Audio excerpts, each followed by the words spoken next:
பைபிளில் நிறைய சுவாரஸ்யமான விஷயங்கள் இருக்குது. பைபிளை பற்றிய நிறைய விஷயங்களை சொல்லணும்னு எனக்கு ரொம்ப நாள் ஆசை. அதனால் இந்த வீடியோவை கண்டினியூவாக நம்ம இப்போ வர சில வீடியோக்கள் வந்து பைபிளை பற்றியே இருக்கிற சுவாரஸ்யமான விஷயங்களை பற்றி நான் சொல்ல போகிறேன். பைபிள் அப்படின்னாலே நமக்கு முதல்ல தோன்றது மொத்தம் 66 புத்தகங்கள். இந்த 66 புத்தகங்களை பற்றி கொஞ்சம் விரிவாகவும் அதில் இருக்க சுவாரஸ்யமான விஷயங்களை பற்றியும் நான் உங்களுக்கு சொல்ல ஆசைப்பட்றேன். நான் உங்கள் ரிச்சர்ட் ஜார்ஜ் முல்லர்.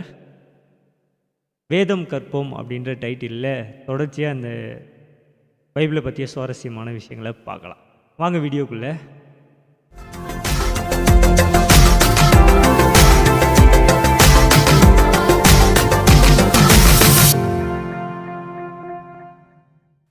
முதல் வேதாகமம் அப்படின்னா என்ன அப்படின்ற ஒரு ஷார்ட்கட்டான விஷயத்தை மட்டும் நான் சொல்லிடுறேன்.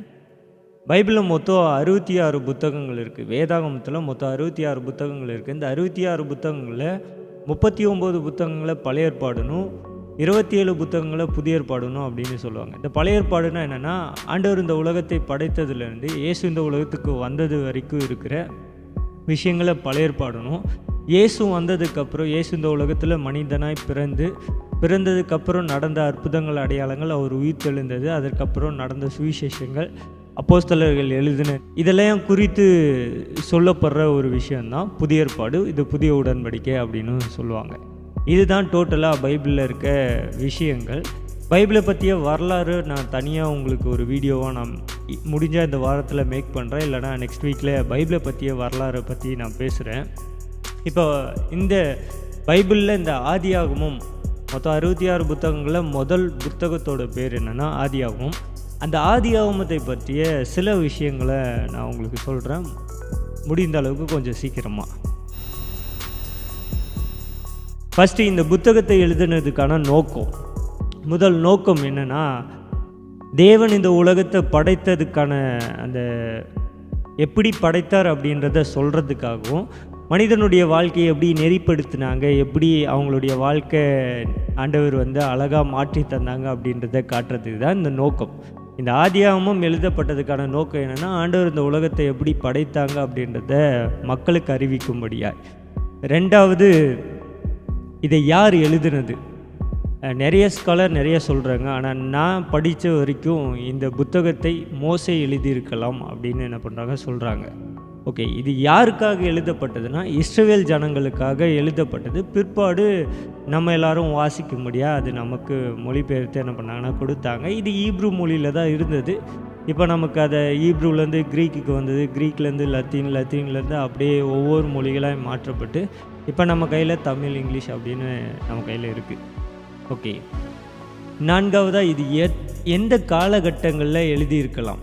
நாலாவது வந்து இது எந்த காலகட்டங்கள் எழுதியிருக்கலான்னு பார்த்தா 1450 பிசியிலேருந்து 1410 இந்த காலகட்டங்களில் எழுதியிருக்கலாம் அப்படின்னு ஒரு கருத்து கணிப்பு சொல்கிறாங்க. இந்த பைபிளில் அஞ்சாவதாக இருக்கிற ஒரு கீவேர்டு, அப்படி ஆதியாகமத்தில் இருக்கிற ஒரு முக்கியமான வசனம் அப்படின்னு சொல்லலாம்னா, ஆதியாகமும் 1வது அதிகாரம் 27வது வசனமும், ஆதியாகமும் 12வது அதிகாரம் 2வது வசனம் 3வது வசனமும். இதில் ஆதியாகமும் 1வது அதிகாரம் 27வது வசனம் சொல்லுது, தேவன் தம்முடைய சாயலாக மனுஷனை சிருஷ்டித்தார், அவனை தேவ சாயலாக சிருஷ்டித்தார், ஆணும் பெண்ணுமாக சிருஷ்டித்தார். மிக முக்கியமான கீவேர்டு. ஒவ்வொரு புத்தகத்துலேயும் ஒவ்வொரு கீவேர்டு இருக்கும், ஒவ்வொரு அதிகாரத்தில் ஒவ்வொரு கீவேர்டு இருக்கும். அதுதான் மெயினே அந்த அதிகாரத்தை இல்லைனா அந்த சாப்டரையே தாங்கி பிடிக்கும். அந்த ஆதியாகமும்னா அந்த புக்கை தாங்கி பிடிக்கிற ஒரு கீவேர்டு என்னென்னா இதுதான்.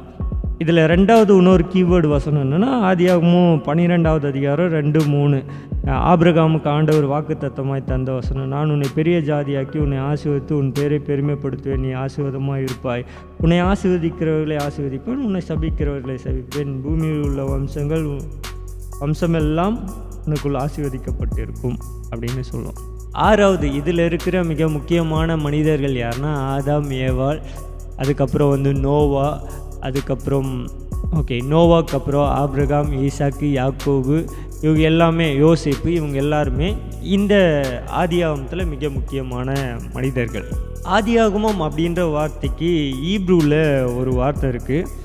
ப்ரொனன்சியேஷன் கரெக்டாக பண்ணுறேன்னான்னு தெரில, இருந்தாலும் அந்த ப்ரொனன்சியேஷனை பண்ணுறேன்.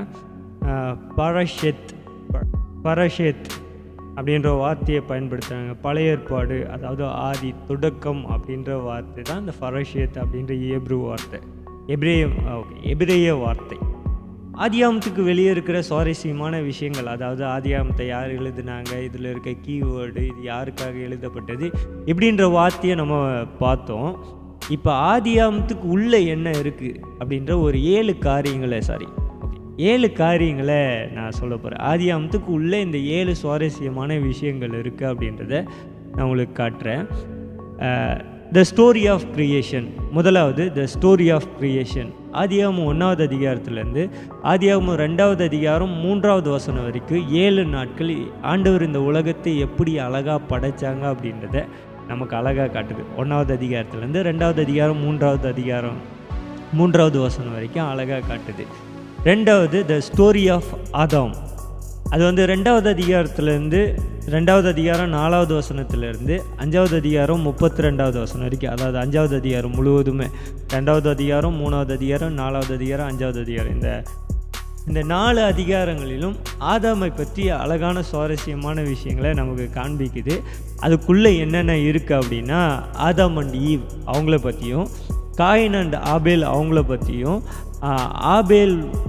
ஆபேல் வந்து அந்த கொலை செய்யப்படுதல், காயின் வந்து ஆபேலுக்கு விரோதமாக எழும்பி ஆபேலை கொலை செய்யறதும், அதுக்கப்புறம் ஆதாமுக்கு பிறக்கிற சேத் மூலயமா வம்சம் எப்படி பெருகுது அப்படின்றத குறித்தும் இந்த 2வது அதிகாரத்துலேருந்து 5வது அதிகாரம் வரைக்கும் நமக்கு அழகாக காட்டுது. அடுத்தது 3வது த ஸ்டோரி ஆஃப் நோவாவை பற்றி அழகான காரியங்கள். அது வந்து 6வது அதிகாரத்துலேருந்து 11வது அதிகாரம் வரைக்கும் இந்த ஸ்டோரி ஆஃப் நோவா. இந்த நோவாவோட ஸ்டோரியில் என்ன இருக்குன்னா, முதலாவது ஃப்ளட்டு. ஆண்டவர் இந்த உலகத்தை தண்ணீரினால் அழிக்கிறாங்க. அது பாவம் பெருகிடுச்சு அப்படின்னு சொல்லி அந்த தண்ணீரினால் ஆண்டவர் அழிக்கிறாங்க. அதை நீங்கள் பைபிளில் படிச்சிங்கனாலே தெரியும். 2வது ரீபாப்புலேஷன், அதாவது திரும்பவும் பூமியில் வந்து வம்சங்களை பெருக்கிறது, அந்த விஷயங்கள் நடக்குது. அடுத்தது 3வது, அதுலேயே ஒரு சுவாரஸ்யமான விஷயம் என்னென்னா, திரும்பவும் பிரச்சனை வருது. பாபேல் அப்படின்ற கோபுரம், இந்த டவர் ஆஃப் பாபேல் அப்படின்னு ஒரு பாபேல் கோபுரத்தை எழுப்புகிறாங்க.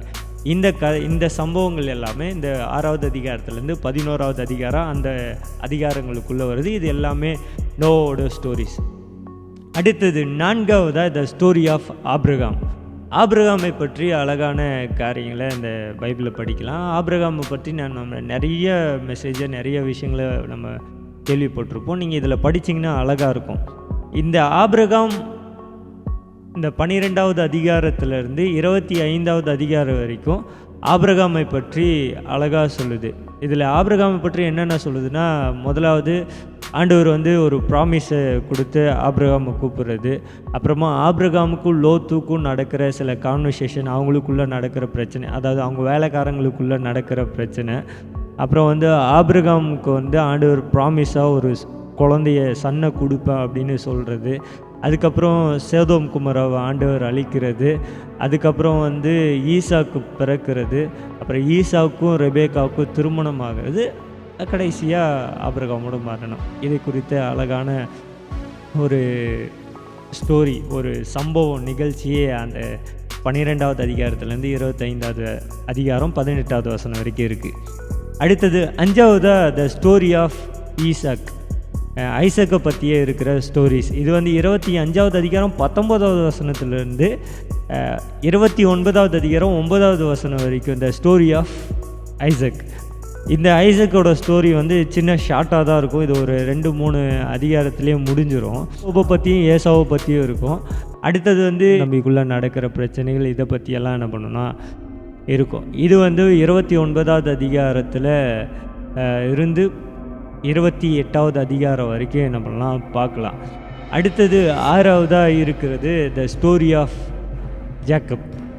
ஜேக்கப்போட ஸ்டோரியை பற்றி 28வது அதிகாரம் 10வது வசனத்துலேருந்து 36வது அதிகாரம் 43வது வசனம் வரைக்கும். இது நீங்கள் படிச்சிங்கன்னா இன்னும் சுவாரஸ்யமாக இருக்கும். ஆபிரகாமோட ஆண்டவர் எப்படி இருந்தாங்களோ அது போல் யாரோடு இருப்பாங்கன்னா யாக்கோபோடு இருப்பாங்க. இந்த விஷயங்கள் வந்து சுவாரஸ்யமாக இருக்கும். நீங்கள் படிக்கும்போது ஒரு இடத்துல அவங்க பசங்க பிரச்சனை பண்ணுவாங்க, திரும்ப மாறி மாறி போகிறது, பிரச்சனை பண்ணுவாங்க, மாறி மாறி போகும். அதுக்கப்புறம் வந்து ஆண்டவரோடு ஒப்புரவாகும். அதுக்கப்புறம் 12 பிள்ளைகளை எப்படி ஆசீர்வதிப்பார் அப்படின்ற சுவாரஸ்யமான விஷயம் இருக்கும். ஃபேமிலியை பற்றியும் ரிட்டர்ன் டு ஹோம், அவங்க வந்து திரும்பவும் வந்து பெத்தேலுக்கு வர்றது, அதாவது பெத்தேலில் ஒரு உடன்படிக்கை பண்ணுவார், ஆண்டவரே நான் திரும்பவும் வருவேன்ட்டு. ஆனால் திரும்ப வரமாட்டார். திரும்பவும் கடைசியாக ரிட்டர்ன் டு பெத்தேல்.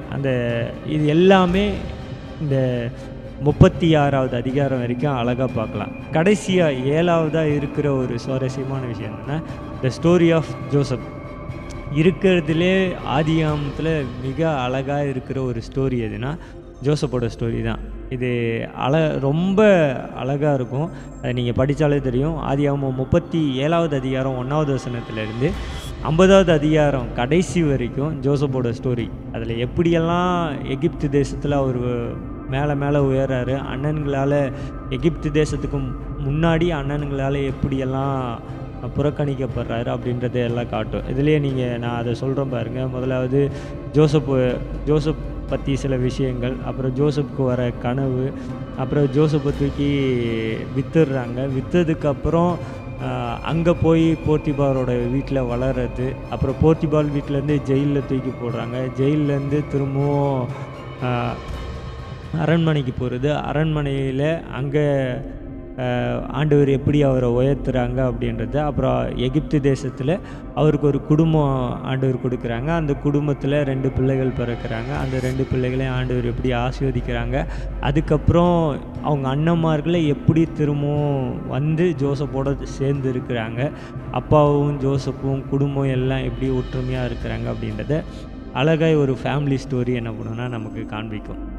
இதுதான் ஆதியாகமத்தில் இருக்க சுவாரஸ்யமான விஷயங்கள். அதாவது ஆதியாகமம் இதை தான் நமக்கு காட்டுது, இந்த 7 விஷயங்களை. ஓகே, ஆதியாகமத்துக்குள்ளே சில ஊர்களோட பேர் இருக்குது. ஒரு 9 ஊர் இருக்குது. அந்த 9 ஊரையும் நான் சொல்லிடுறேன்.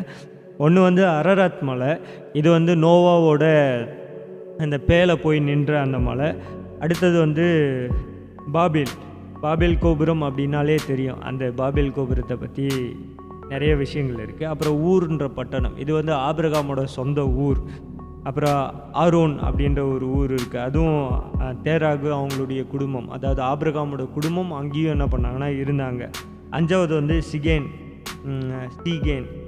அப்படின்ற ஒரு ஊர் இருக்குது. இங்கே ஆபிரகாம் கொஞ்ச நாள் வந்து ஆண்டவர் அழைக்கும் போது அங்கே கொஞ்ச நாள் ஆபிரகாம் வாழ்ந்ததுக்கான ஒரு சான்றிதழ் என்ன பண்ணுறதுனா இருக்குது. எப்புரோன் அப்படின்ற இடமும் ஆபிரகாம் கொஞ்ச நாள் அங்கே வாழ்ந்ததுக்கான அடையாளமும் இருக்குது. அப்புறம் பேஷபானா ஆபிரகாமும் அபிமலேக்கும் உடன்படிக்கை பண்ணுற இடத்தோட பேர் தான் பேஷபா அப்படின்ற ஒரு இடம்.